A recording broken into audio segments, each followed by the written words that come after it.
Herkese merhabalar, kanalıma hoş geldiniz. Bugün sizinle birlikte çiçekli bayram çantası öreceğiz. Çiçekli çantamızın alt kısmında ana rengimiz olan bir renk kullanıyoruz. Kapak kısmında da yine dilerseniz krem, dilerseniz beyaz renk kullanabilirsiniz.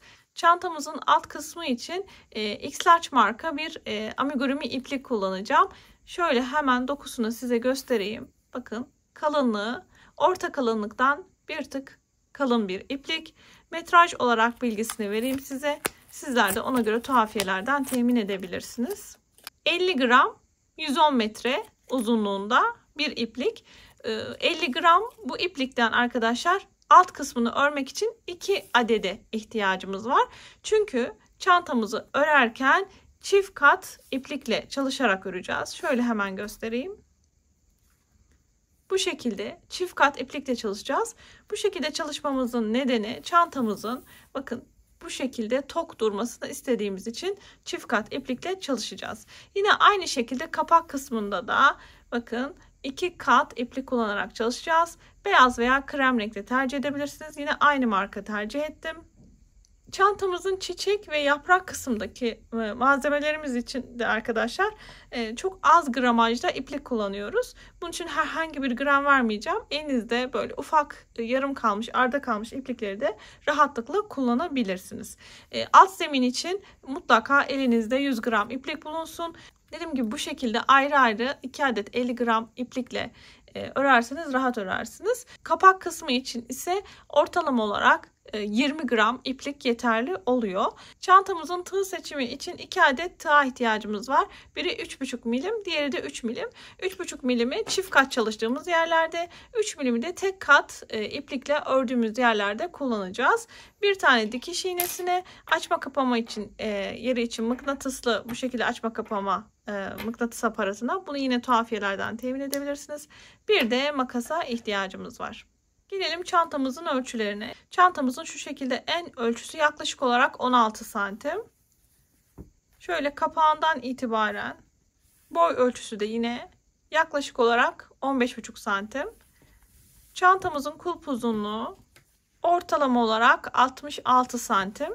Çantamızın taban kısmının uzunluğunu da vermiş olayım. Da yaklaşık olarak 13 santim. Zaten videonun içerisinde detaylı olarak ölçülerini de adım adım sizinle birlikte paylaşacağım. Çantamız bu şekilde, iç hacmi oldukça geniş. Buraya bir mıknatıs yerleştirerek çantamızın açma kapama yerini de sağlamlaştırabilirsiniz. Detaylı yapım videosuna geçmeden önce kanalıma hala daha abone değilseniz ücretsiz abone ol butonundan abone olmayı unutmayınız. Destekleriniz benim için çok kıymetli. Videomu beğenir ve yorum yaparsanız da çok sevinirim. Dilerseniz hadi buyurun şimdi çantamızı örmeye başlayalım. Çantamızı çift kat iplikle çalışacağız. Hemen tekrar ipliğimin dokusunu size şöyle göstereyim. Piyasada satılan amigurumi veya pamuklu ipliklerden kalın olan iplikleri tercih ediyoruz arkadaşlar. Çift kat çalışmamızın nedeni de bahsettiğim üzere çantamızın daha tok ve büyük durmasını sağlamak amacıyla çalışıyoruz. Bakın şu şekilde ipliğimi tutuyorum ve parmağıma sarıyorum. Çantamızın alt kısmını yapmak için öncelikle 3,5 milim yün tığ ile başlıyoruz. Öncelikle bir kilit işlemi yapıyorum. Sıkılıyorum. Kilit işlemi yaptıktan sonra zincir çekmeye başlayacağım. 26 adet zincir çekeceğim burada. 2, 3, 4, 5, 6. Bu şekilde 26 zincir olana kadar zincirimi tamamlıyorum. 26 adet zincirimi tamamladım. Burada fikir olması amacıyla hemen zincirimin ölçüsünü de sizlerle birlikte paylaşmak istiyorum. Zincirinizi çektiğiniz el ayarınıza göre de bu uzunluk değişecektir. Ama yine de fikir olması açısından şöyle zincirimin uzunluğu arkadaşlar burada yaklaşık olarak 14 santim. Şimdi tığımın üzerine bir tane ilmek alıyorum ve alttan sayıyorum.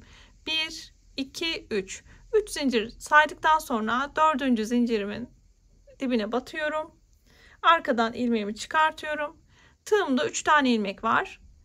İlk ikisini diğer ikisini birlikte çıkararak ikili trabzan yapıyorum.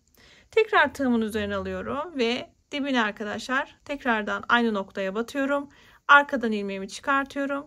Yine tığımın üzerine 3 ilmek varken ilk ikisini diğer ikisini birlikte çıkarak yine burada ikili trabzan yapıyorum.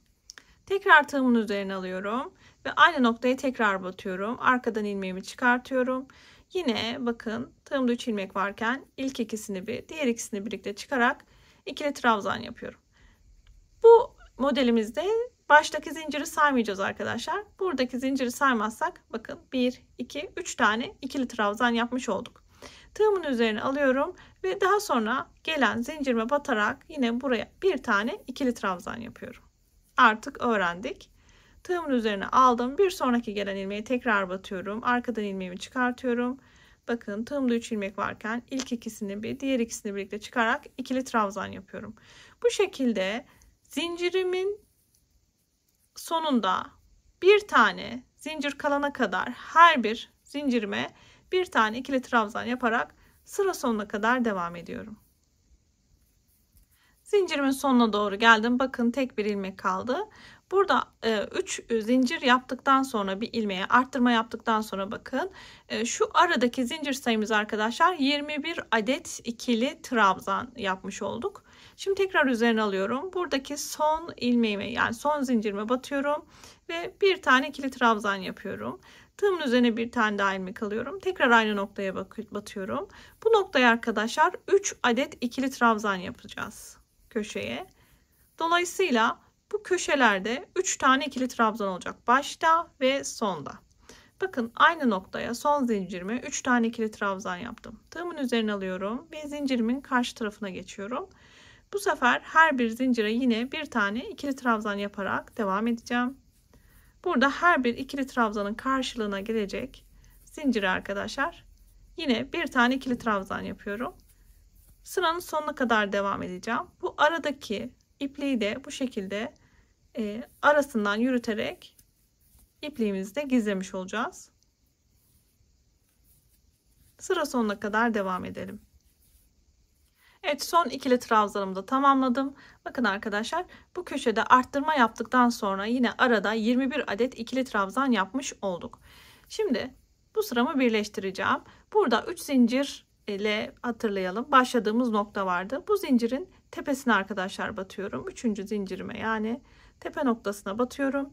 Arkadan ilmeğimi alıyorum ve tığımın içindeki ilmekten geçirerek ilmek kaydırma yapıyorum. Böylece bu sıramı tamamlamış oldum. Bakın ilmek kaydırma yaparak baştaki arkadaşlar 3 zincir kısmını bu modelimizde saymayacağız. Bu noktaya kadar ikili trabzanlarımızın toplamda 48 adet ikili trabzan elde etmiş olduk. Bu sayılar arkadaşlar yukarıya da bırakacağım. Oradan da takip edebilirsiniz. İlk sıramızda 48 adet ikili trabzan elde ettik.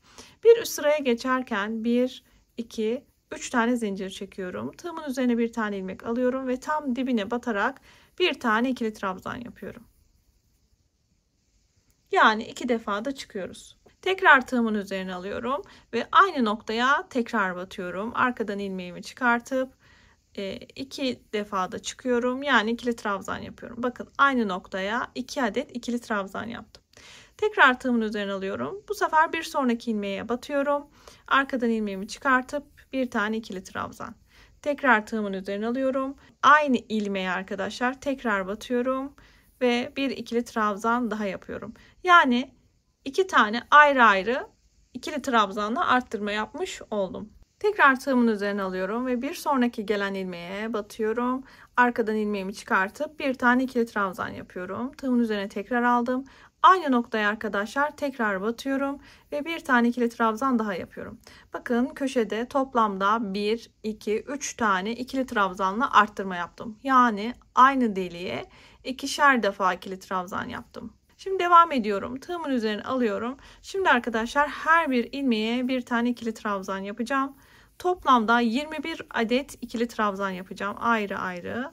Bakın bu şekilde diğer bir köşeye gelene kadar her bir ilmeğe bir tane ikili trabzan yapıyoruz. 21 adet ikili trabzanımı yaptım. Bakın buradaki köşe noktasındaki arttırma noktasına geldim. Tığımın üzerine alıyorum. Şimdi bakın hemen yanındaki ilmeğe batıyorum ve 2 tane ikili trabzan yapıyorum aynı noktaya. Tekrar tığımın üzerine alıyorum. Bir sonraki gelen ilmeğe tekrardan 2 tane ikili trabzan yapıyorum. Yani arttırma yapıyorum. Tekrar üzerine alıyorum ve bir sonraki ilmeğe yine 2 tane ikili trabzan yapıyorum. Ve dolayısıyla arkadaşlar köşede 1, 2, 3 tane ikili trabzanla arttırma yapmış oldum. Tığımın üzerine alıyorum. Bir sonraki gelen ilmeğe artık tek bir tane ikili trabzan yapıyorum. Burada da yine sıra sonuna kadar 21 adet ikili trabzan yapıyorum. Bakın her bir ilmeğe artık bir tane ikili trabzan yapacağım. Sıranın bitişine kadar. Toplamda arkadaşlar 21 adet tek ikili trabzan yapmış olacağız. Evet, şimdi ikinci sıramın da sonuna geldim. Dikkat arkadaşlar. Burası bir önceki sırada ilmek kaydırma yaptığımız nokta. Dikkat, buraya batmıyoruz. Buraya batarsak kontrolsüz bir arttırma yapmış oluruz. O yüzden buraya batmıyoruz. Bakın 3 zincir yaptığım kısmındayım. 3 zincirin tepesine, en tepesine bakın. Batıyorum. Arkadan ilmeğimi çıkartıyorum.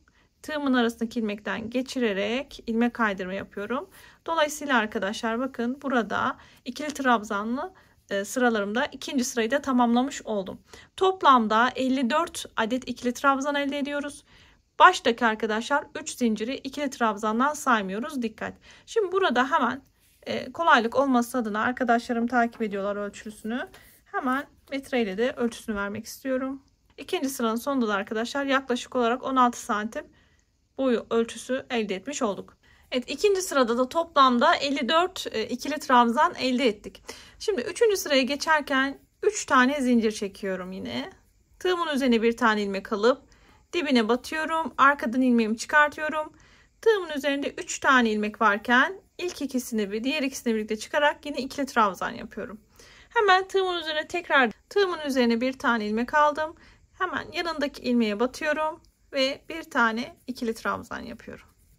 Tekrar tığımın üzerine bir ilmek aldım ve yanındaki ilmeğe tekrar batıyorum. Bir tane ikili trabzan yapıyorum. 3 tane ayrı ayrı ikili trabzan yaptım. Tığımın üzerine alıyorum. Bir sonraki ilmeğe çift ikili trabzan yapıyorum. Yani 2 tane ikili trabzan yapıyorum aynı ilmeğe. Devam ediyorum. Tığımın üzerine bir tane ilmek alıyorum ve yanındaki ilmeğe tek bir tane ikili trabzan yapıyorum ve diğer köşe noktasına gelene kadar tek ikili trabzan yapmaya devam edeceğiz. Burada arkadaşlar tam orta noktada aslında arttırma yapmış oldum. 3 tane zincir çektim. 1, 2, 3 tane ayrı ayrı ikili trabzan yaptım. Sonra arttırma yaptım. Şimdi tek ikili trabzanlarıma devam ediyorum. Diğer köşe noktasındaki arttırma yapacağımız yere gelene kadar arkadaşlar her bir ilmeğe bir tane ikili trabzan yapıyorum. Dolayısıyla 26 adet ikili trabzan yapmış olacağız. 26 adet ikili trabzanımı yaptım. Şimdi bakın köşe noktasındaki arttırma noktasındayım. Bu ilmeğe çift ikili trabzan yapacağım. Yani 2 adet ikili trabzan yapıyorum. Buradaki köşe noktasına. Tığımın üzerine tekrar alıyorum. Ve bir sonraki ilmeğe batarak tek ikili trabzanlarımı yapmaya başlıyorum. Sıra sonuna kadar tek ikili trabzanlarımı yapacağım. 23 adet tek ikili trabzan yapmış olacağız. Evet, sıra sonuna doğru geldim. Bakın arkadaşlar 23. ikili trabzanımı yaptım. Burada dikkat, ilmek kaydırma yaptığımız noktaya batmıyoruz arkadaşlar. 3 tane zincir çektim. Noktanın tepe noktasına batıyorum.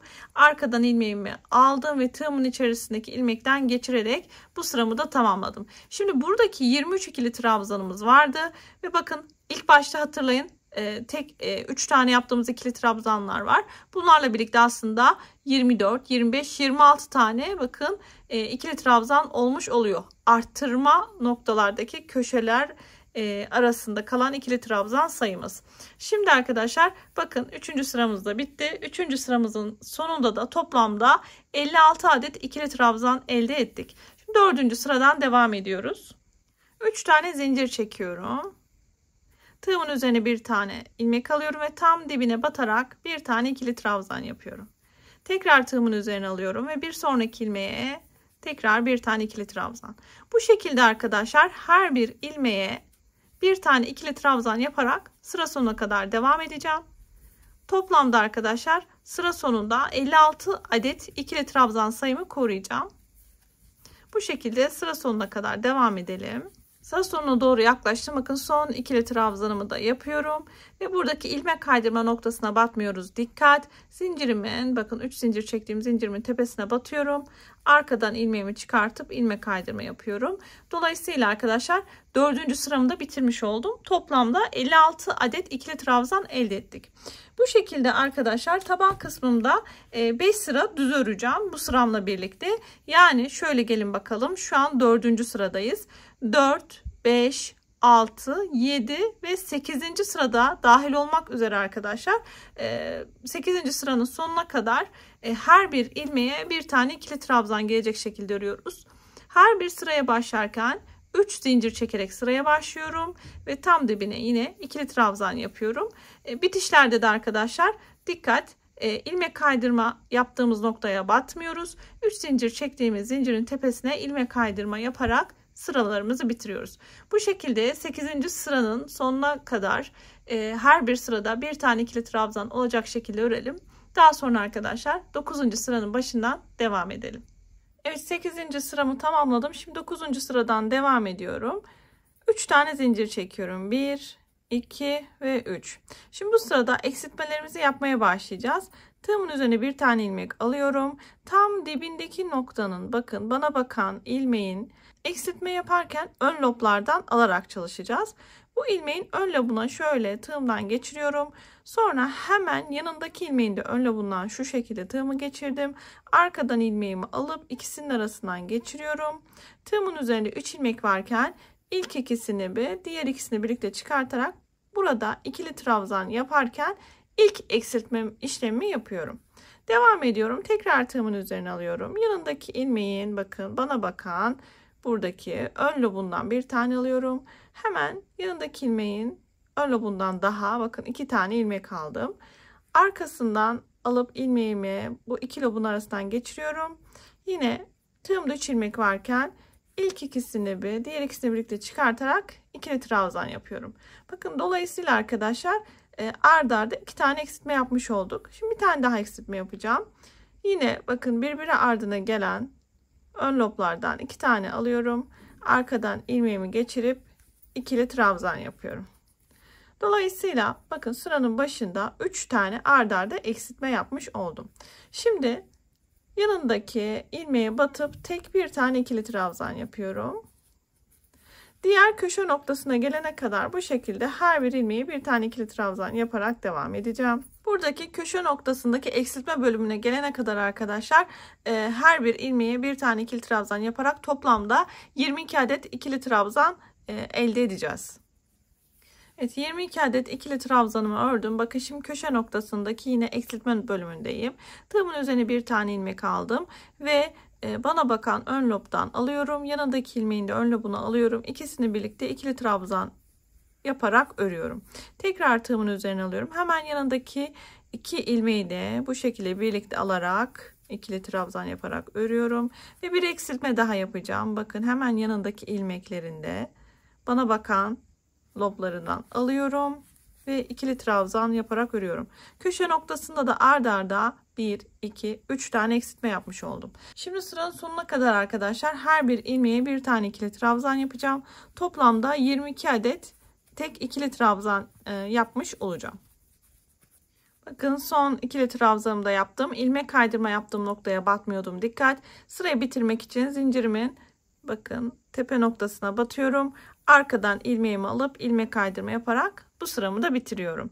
9. sıramızda da arkadaşlar sıra sonunda toplamda 50 adet ikili trabzan elde etmiş oluyoruz. Şimdi 3 zincir çekerek 10. sırama başlıyorum. Tekrar tığımın üzerine alıyorum. Dibine batarak bir tane ikili trabzan yapıyorum. Tek bir tane ikili trabzan. Tekrar tığımın üzerine bir tane ilmek alıyorum. Bir sonraki 2 tane ilmeği arkadaşlar eksiltme yaparak ikili trabzan yapacağız. Hemen şöyle yanındaki ilmeğin ön lobundan, bir sonraki yanındaki ilmeğin de ön lobundan alıyorum. İkisini birlikte ikili trabzan yaparak örüyorum. Burada köşe noktalarında sadece bir tane ikili trabzan yapıyoruz. Hemen yanındaki ilmeği arkadaşlar yine tek bir tane ikili trabzan yapacağım. Bu şekilde tek ikili trabzanlarıma başlıyorum. 23 adet ikili trabzan öreceğim ve daha sonra tekrardan köşe noktasında bir tane daha eksiltme yapacağım. Evet, 23 ikili trabzanımı yaptım. Köşe noktasına geldim. Hemen burada da bir tane eksiltme yapıyorum arkadaşlar. Bakın, bana bakan her iki ön lobdan aldım. İkisini birlikte geçirdim ve ikili trabzan yaptım. Şimdi sırasının sonuna kadar her bir ilmeğe bir tane ikili trabzan yapıyorum. Sıra bitişine kadar 22 adet ikili trabzan elde etmiş olacağız. Evet, 22 adet ikili trabzanımı yaptım. Şimdi bakın, yine ilmek kaydırma yaptığım noktaya batmıyorum. Çünkü buraya batarsam arttırma yapmış olurum. Zincirimin tepe noktasına geldim, battım. Arkadan ilmeğimi çıkartıp tığımın arasındaki ilmekten geçirerek ilmek kaydırma yaptım. Şimdi arkadaşlar, burada 22 adet ikili trabzan yaptık ama hatırlayın, başta da bir tane ikili trabzan yaptığımız için yine eksiltme yaptığımız köşeler arasında 23 adet ikili trabzana tamamlamış olduk aslında. Şimdi 11. sıradan devam ediyoruz. 3 tane zincir çekerek sırama başlıyorum. Tığımın üzerine alıyorum. Hemen dibine bir tane ikili trabzan yaparak örgüme başlıyorum. Burada her bir ilmeğe bir tane ikili trabzan yapacağım. Bu arada bir önceki 10. sırada arkadaşlar, sıra sonunda toplamda 48 adet ikili trabzan elde ettik. Şimdi 11. ve 12. sıralar son sıralarımız artık. Herhangi bir arttırma veya eksiltme yapmadan her bir ilmeğe bir tane ikili trabzan yapıyoruz. Ve sıra sonlarında toplamda 48 adet ikili trabzanı koruyoruz. Şimdi dilerseniz 11 ve 12. sıraları düz örelim. En son bitişi yine birlikte yapalım. 12. sıranın son bitiş kısmındayım arkadaşlar. Bakın, hemen 3 tane zincir çektiğim kısmın tepesine batıyorum. Arkadan ilmeğimi alıp ilmek kaydırma yaparak sıramı bitiriyorum. En son bir tane şöyle zincir çekip sıkılıyoruz. Ve bu noktada ipliğimi kesiyorum. Bu kalan iplikleri arkadaşlar çantamızın iç kısmından yürüterek gizliyoruz. Böylelikle çantamızın alt taban kısmını bitirmiş oldum. Hemen bu noktada ölçülerini vermek istiyorum size. Şu şekilde çantamızın orta kısmından en ölçüsü 16 santim. Çantamızın taban kısmından boy ölçüsü de yaklaşık olarak 14 santim. Şimdi arkadaşlar, çantamızın kapak kısmından devam edelim. Çantamızın kapak kısmı için yine çift kat ipliğimle çalışacağım. Burada ben beyaz renk kullandım. Tığ olarak yine 3,5 milim yün tığımla devam ediyorum.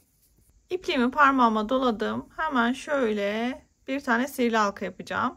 Parmağıma geçirdim ipliğimi, çarpı işaretini gördüm. Arkadan tığımı aldım.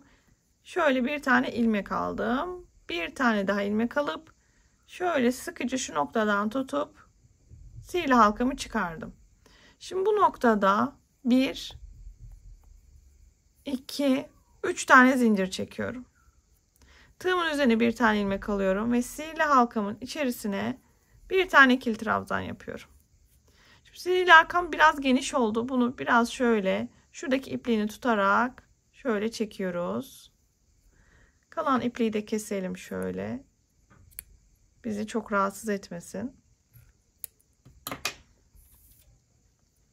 Şimdi sihirli halkamın içine bakın ne yaptık? 3 tane zincir çektik. Sihirli halkamın içine bir tane ikili trabzan yaptım. Şimdi bu ikili trabzanlarımı 12'ye çıkartıyorum.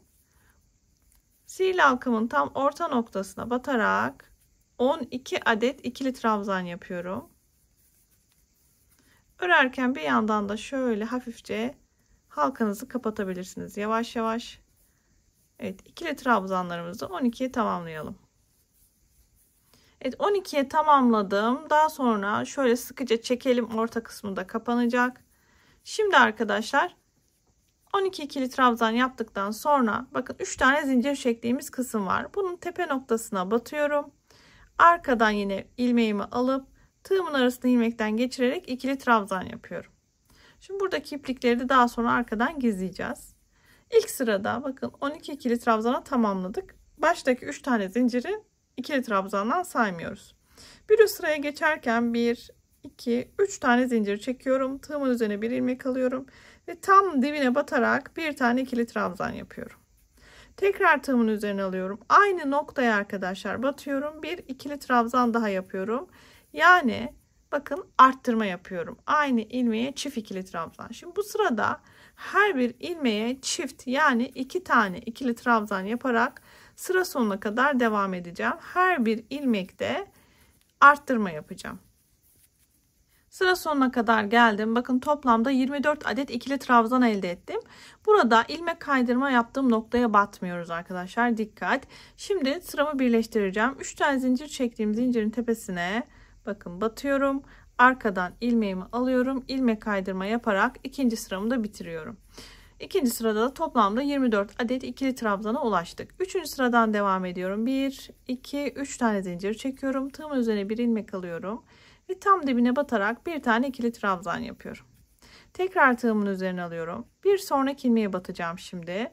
Bu noktaya 2 tane ikili trabzan yapıyorum. Şimdi üçüncü sırada arkadaşlar bir tane tek ikili trabzan yapıyorum. Bir sonraki gelen ilmeğe çift ikili trabzan yapıyorum. Yani bir tek bir çift yaparak sıra sonuna kadar devam ediyorum. Bu işlemleri 12 defa tekrarlamış olacağız arkadaşlar. Sıra sonunda toplamda 36 adet ikili trabzan elde edeceğiz. Üçüncü sıramda da sıra sonuna geldim. Dikkat, ilmek kaydırma yaptığım yere batmıyorum. Zincirimin tepe noktasına battım. Arkadan ilmeğimi çıkartıp ilmek kaydırma yaparak bu sıramı da bitirdim. Dördüncü sıraya başlarken yine 3 zincirle başlıyorum. Tığımın üzerine bir ilmek alıyorum. Hemen dibine bir tane ikili trabzan yaparak sırama başlıyorum. Tekrar üzerine bir ilmek alıyorum. Yanındaki ilmeği bu sefer yine bir tane daha ikili trabzan yapıyorum. Ayrı ayrı 2 tane ikili trabzan yaptım. Tığımın üzerine bir ilmek alıyorum ve bir sonraki ilmeğe çift yani 2 adet ikili trabzan yaparak arttırma yapıyorum arkadaşlar. Bu sırada da 2 tek bir çift yaparak ilerleyeceğiz. 2 tane ayrı ayrı ikili trabzan, bir tane de çift ikili trabzan yaparak sıra sonuna kadar devam ediyorum. Toplamda 12 defa bu işlemi tekrarlayacağız. Dördüncü sırada da sıra sonunda 48 adet ikili trabzana ulaşacağız. Dördüncü sıramı da bitirdim. Hemen bakın zincirimin tepesine batıp ilmek kaydırma yaparak sıramı tamamıyla bitiriyorum. Beşinci sırama başlıyorum. 1, 2, 3 zincirle başlıyorum. Yine tığımın üzerine bir tane ilmek alıyorum. Tam dibine batarak bir tane ikili trabzan yapıyorum. Tekrar tığımın üzerine alıyorum.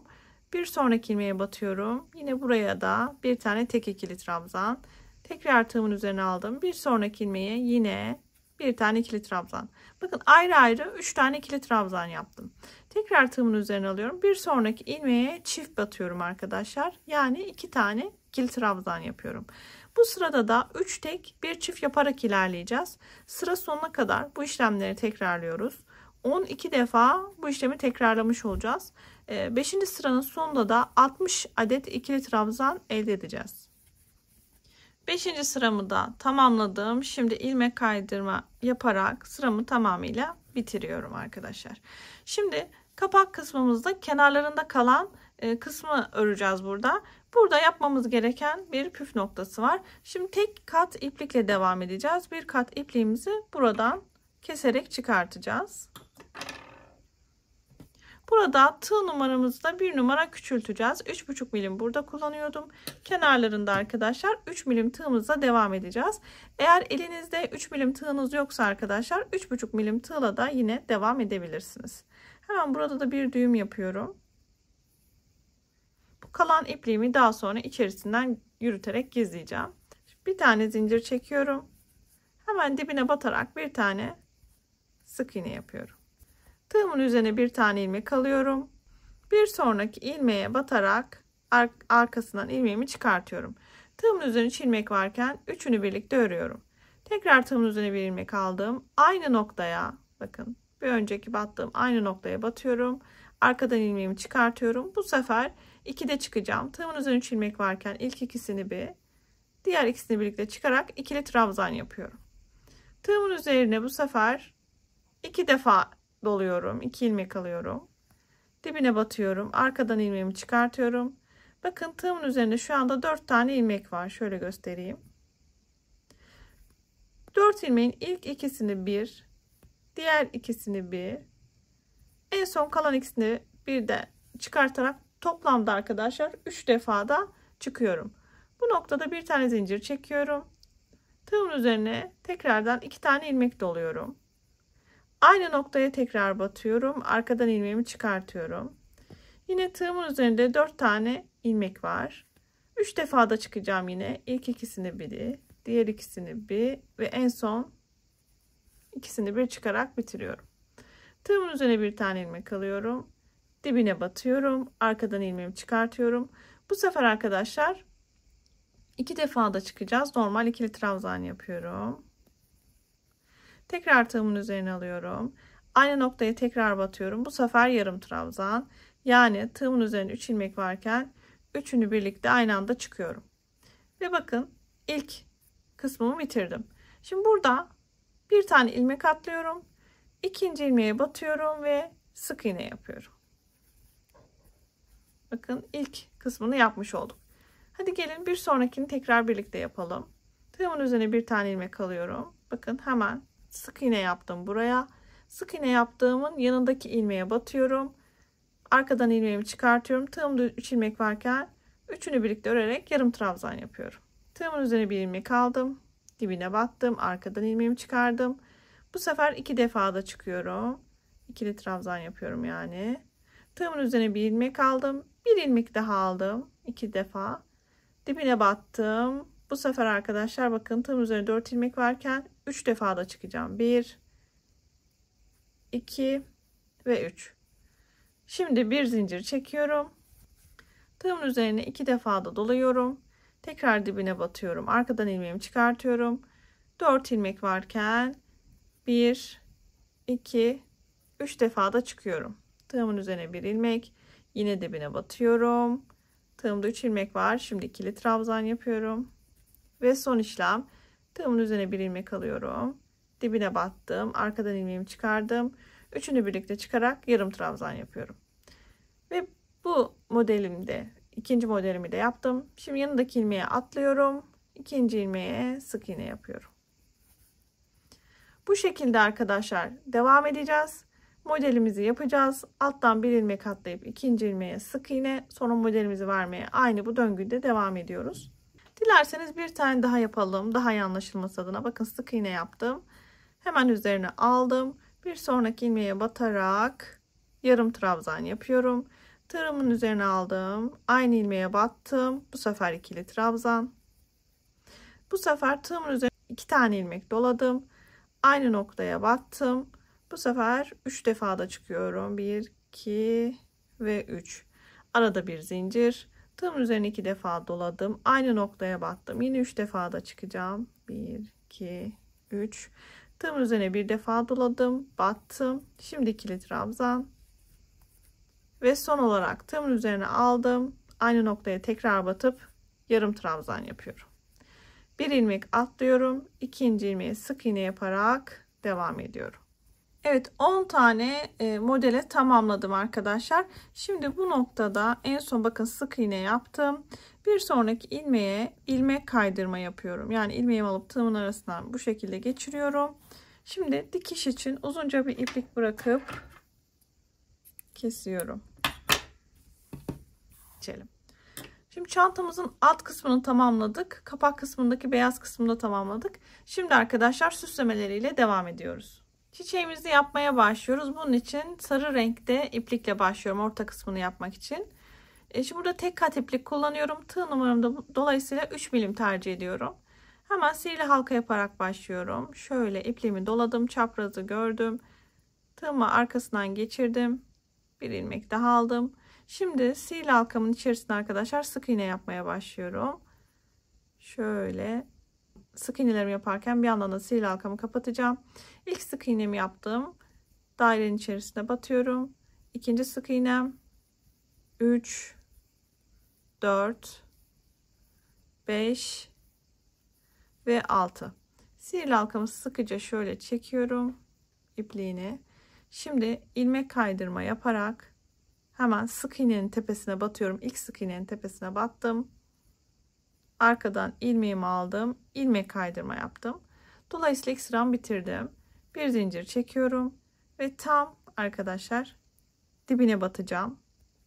Dibine batarak bir tane sık iğne yapıyorum. Aynı noktaya tekrar batıyorum. Bir sık iğne daha. Burada her bir ilmeğe çift batacağız arkadaşlar. Her bir ilmeğe 2 tane sık iğne yapıyorum. Toplamda 12 adet sık iğneye ulaşacağım ikinci sırada. Evet, 12 adet sık iğne ulaştım. Bakın ilmek kaydırma yaptığım noktaya batmıyorum.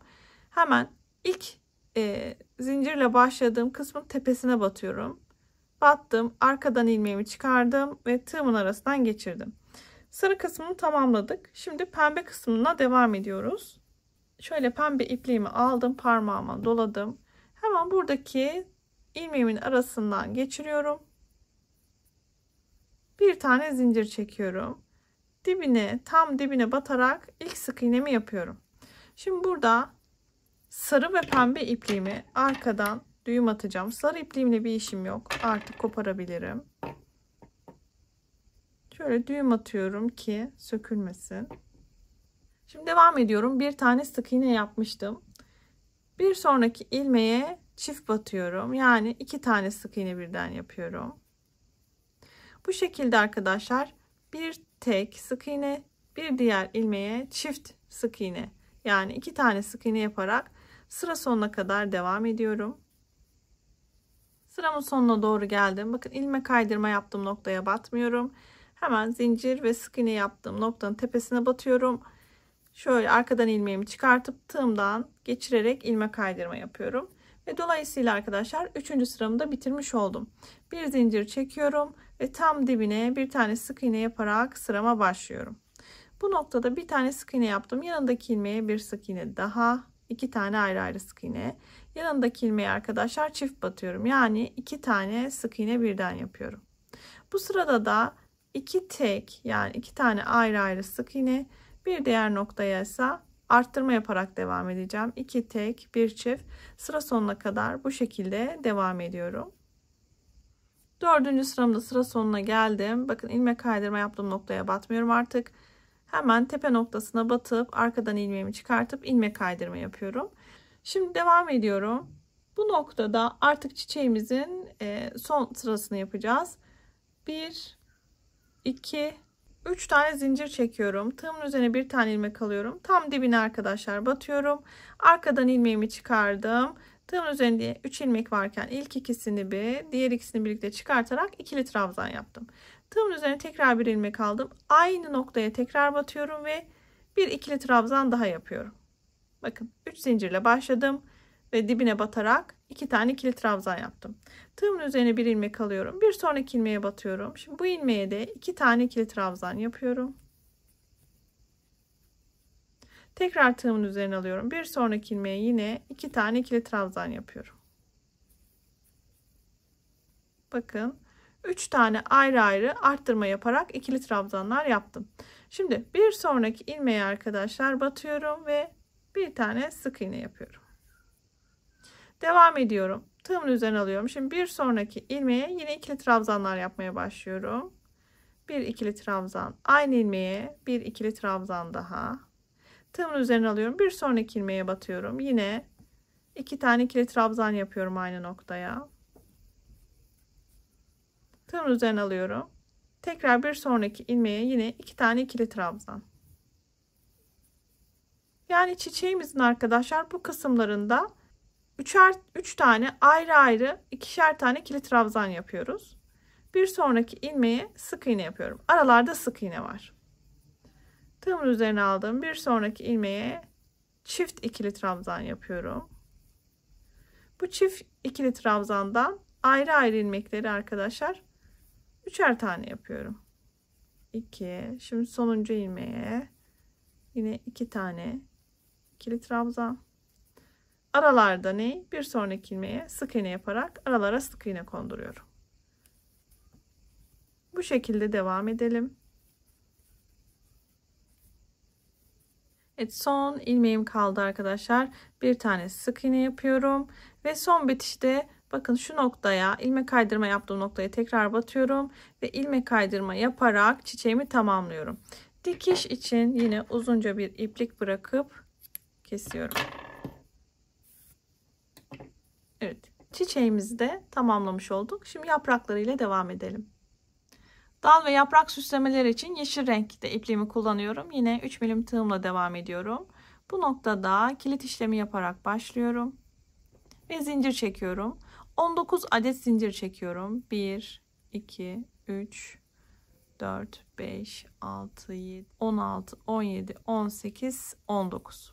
19 adet zincir çektikten sonra ilk zincirimi atlıyorum. İkinci zincirimden itibaren ipliğimi arkasından geçirip tığımın arasından bu şekilde ilmek kaydırma yaparak devam ediyorum. Her bir ilmekte arkadaşlar ilmek kaydırma yapıyoruz. Ben ilmek kaydırma yöntemi tercih ettim. Sizler dal kısmının biraz daha geniş olmasını istiyorsanız sık iğne ile de bu işlemi yapabilirsiniz. Bakın bu şekilde ilmeklerin arasından geçirerek ilmek kaydırma yaparak devam ediyorum. Toplamda 18 adet ilmek kaydırma yapmış olacağız. Evet, son zincirime de ilmek kaydırma yapıyorum. Ve bakın dal kısmını bitirmiş oldum. Dikiş için uzunca bir iplik bırakacağım yine. Ve kesiyorum. Evet, çantamızın bakın bu şekilde dal kısmını tamamladık. Şimdi 2 tane yaprağımız var. Yaprak kısmından devam edelim. Yapraklarımız için yine zincir çekerek başlayacağız. Öncelikle kilit işlemini yapıyorum. Sıkıladım ipliğimi. 8 adet zincir çekiyorum. 1, 2, 3, 4, 5, 6, 7, 8. Şimdi ilk zincirimi atlıyorum. İkinci zincirime batıyorum. Arkadan ilmeğimi çıkartıp bir tane sık iğne yapıyorum. Tığımın üzerine bir tane ilmek alıyorum. Bir sonraki ilmeğe batıyorum. Arkadan ilmeğimi çıkartıyorum. Tığımda 3 ilmek varken 3'ünü birlikte örerek yarım trabzan yapıyorum. Tekrar tığımın üzerine alıyorum. Bir sonraki zincirime batıyorum. Arkadan ilmeğimi çıkartıyorum. Tığımda 3 ilmek varken ilk ikisini bir, diğer ikisini birlikte yaparak ikili trabzan yapıyorum. Tekrar tığımın üzerine alıyorum. Aynı noktaya tekrar batacağım arkadaşlar. Aynı noktaya tekrar batıp bir tane daha ikili trabzan yapıyorum. Şimdi tığımın üzerine 2 tane ilmek doluyorum ve bir sonraki gelen ilmeğe batıyorum. Arkadan ilmeğimi çıkartıyorum. Tığımın üzerinde 4 tane ilmek varken ilk ikisini bir, diğer ikisini bir, diğer ikisini birlikte çıkartarak 3 defa da çıkıyorum. Tığımın üzerine tekrar bir ilmek alıyorum ve bir sonraki gelen ilmeğe batıyorum. İlmeğimi çıkartıyorum. Tığımda 3 ilmek varken 2 defa da çıkarak ikili trabzan yapıyorum. Tekrar tığımın üzerine alıyorum. Bu sefer aynı noktaya batacağım yine. Buraya yine bir tane daha ikili trabzan yapıyorum. Tığımın üzerine alıyorum. Bir sonraki ilmeğe batıyorum. Bir sonraki ilmeğe battım. Arkadan ilmeğimi çıkarttım. Tığımın üzerine 3 ilmek varken üçünü birlikte çıkarak yarım trabzan yapıyorum. Son zincirimi arkadaşlar battım. Arkadan ilmeğimi çıkardım ve sık iğne yaptım. Şimdi zincirimin bu kısmını tamamladık. Şimdi gelelim diğer kısmını devam etmeye. Hemen bakın aynı noktaya tekrar batıyorum. Bir tane sık iğne yapıyorum. Ve zincirimin karşı tarafına geçtim.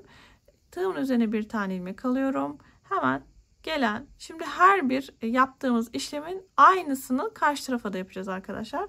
Şimdi bu noktaya yarım trabzan yapacağım. Tığımda 3 ilmek varken üçünü birlikte örerek çıktım.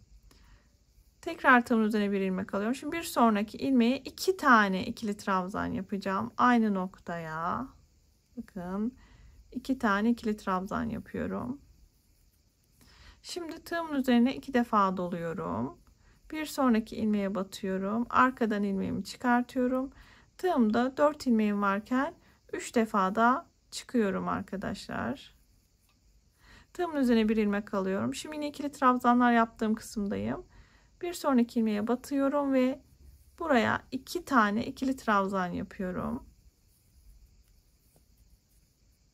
Bakın tığımın üzerine bir ilmek aldım. Bir sonraki ilmeğe battım. Bu noktaya yarım trabzan yapıyorum. Sonuncu kısmını arkadaşlar sık iğne yapıyorduk ama dikkat, burada sık iğne yapmıyoruz. Son işlemimizi ilmek kaydırma yaparak, yani tığımın arasından bu şekilde geçirerek bitiriyorum. Sadece son işlemimiz farklı. Burada ipliğimi uzunca bırakıp dikiş için ipliğimi kesiyorum. Böylece yaprağımı da tamamlamış oldum. Bu yapraktan arkadaşlar 2 adet yapmanızı isteyeceğim. Ben daha önce sizler için çalışmıştım. Bu şekilde 2 adet yaprağa ihtiyacımız olacak. Dikiş kısmına ayrıntılı geçmeden önce çantamızın en son arkadaşlar sap kısmını birlikte örelim. Çantamızın sap kısmının biraz kalın olmasını istediğimden dolayı yine çift kat iplikle çalışıyorum. Burada çift kat iplikle çalıştığım için 3,5 milim tığ tercih ediyorum.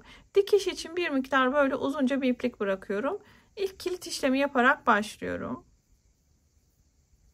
İlk kilit işlemi yaptım. Şöyle sıkıladım. Bu noktada 2 tane zincir çekiyorum. 1 ve 2. Şimdi ilk başlangıç biraz zor oluyor ama daha sonra arkadaşlar ördükçe toparlıyorsunuz. 2 zincir çektikten sonra arkadaşlar ilk zincirin arka kısmında kalan böyle çentikli bir yapı var. Arka kısmından bu kısmı buluyoruz ve buraya bir tane bu şekilde sık iğne yapıyorum. Daha sonra arkadaşlar hafiften örgümü çeviriyorum ve bakın şu arka kısımda kalan yine çizgi halinde kalan kısmı alıyorum ve bir tane sık iğne yapıyorum. Örgümü şu şekilde çeviriyorum. Bakın şu kenar kısmında kalan ilmeği alıyorum ve sık iğne yapıyorum. Bu noktada birazcık rahat tutalım. Bakın yine çeviriyorum. Arka kısımda kalan bu kısımdan şu şekilde alıyorum. İlmeğimi geçirip sık iğne yapıyorum. Burada sık iğnelerimizi gevşek tutarsak çok daha iyi olur. Sıkı tutarsanız örmekte zorlanırsınız. Bakın örgümü çeviriyorum. Bu şekilde arkadan alıp sık iğne yapıyorum. Bütün yapmam gereken işlem bu arkadaşlar. Kenarda kalan bakın şu kısımdan kalan kısmı alarak sık iğne yaparak örüyoruz. İstediğimiz uzunluğa gelene kadar bu işlemi tekrarlıyoruz. Sap ölçümü yaklaşık olarak 72 santim tuttum. Sizler dilediğiniz uzunlukta sap kısmını çalışabilirsiniz. En son arkadaşlar yine dikiş için bakın hem bir uçtan hem de diğer uçtan dikiş için uzunca bir iplik bırakıp kesiyoruz. Çantamızın tüm parçaların örgüsünü bitirdik. Şimdi arkadaşlar dikişiyle devam ediyoruz. Dikiş için öncelikle çiçek kısmını, kapak kısmını dikerek başlıyoruz. Buradan sayıyoruz. 1, 2, 3, 4, 5 ve 6. sıralara denk gelecek, üst kısımlarına denk gelecek şekilde ayarlıyoruz. Şu şekilde arkadaşlar. Bakın. Ve dikişini yapıyoruz. Arka kısımdan dikişlerinizin belli olmasın istiyorsanız şu şekilde gizli bir dikiş yapıyorsunuz. Şöyle ördüğünüz ilmekleri taklit ederek bakın şöyle geçiriyorum arkadaşlar.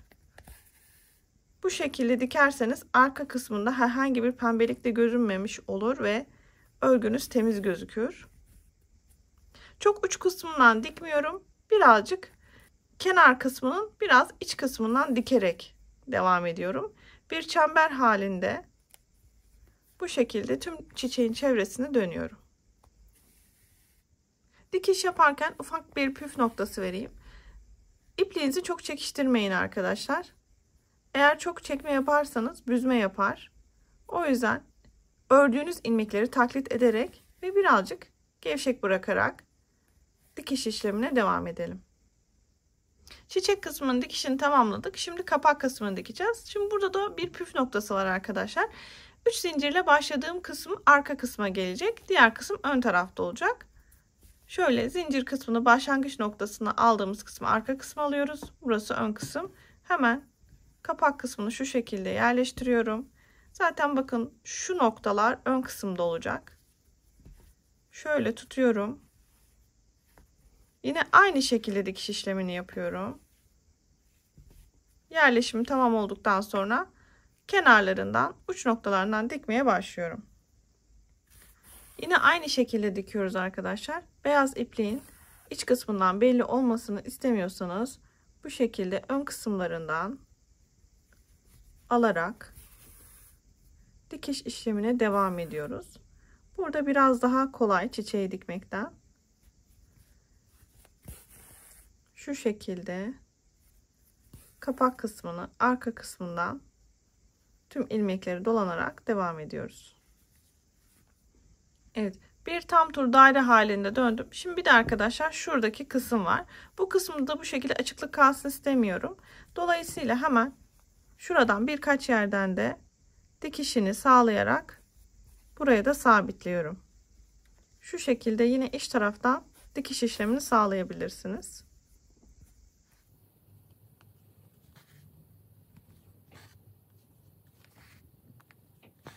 Çantamızın bu kısmındaki dikişini de sağladık. Şimdi açma kapama yerini dikmekle devam ediyoruz. Böyle tuhafiyelerde satılan böyle mıknatıslı aparatlar tercih edebilirsiniz. Tam ortalayarak dikiyoruz arkadaşlar. Bu şekilde. Bunu dilerseniz dikiş ipliğiyle, dilerseniz yine aynı iplikle, artık hangisi kolayınıza geliyorsa dikişini bu şekilde yapıyoruz. Açma kapama yerinin mıknatısını da dikişini sağladık. Gelelim dal ve yaprakların dikişine. Dilediğiniz yere konumlandırarak dal ve yapraklarınızı dikebilirsiniz. Ben tam bu sefer bu şekilde dal kısmının ortaya gelmesini istiyorum. Yaprak kısımlarını da şöyle yerleştirerek dikişini aynı arkadaşlar, çiçek kısmını nasıl diktiysek bu kısmını da aynı bu şekilde dikişini sağlıyoruz. Yaprak ve dal kısmını diktikten sonra sap kısmımızı dikeceğiz. Sap kısmımızı da arkadaşlar şöyle her iki yandan yaklaşık şöyle bir parmak iç kısımda olacak şekilde şöyle dışarıdan sap kısmımızı da dikiyoruz. Çantamızı tamamıyla bitirdik. Süsleme ve dikiş işlemini de tamamladık. Çiçek kısmına bir de bu şekilde bir ince yerleştirdim. Sizler de dilediğiniz gibi çantanızı süsleyebilirsiniz. Böylelikle bir projenin daha sonuna geldik. Hala daha kanalıma abone değilseniz ücretsiz abone ol butonundan abone olmayı unutmayın. Bu videomu beğenir ve yorum yaparsanız da çok sevinirim. Bir başka projede görüşmek üzere. Herkese iyi çalışmalar diliyorum. Hoşça kalın.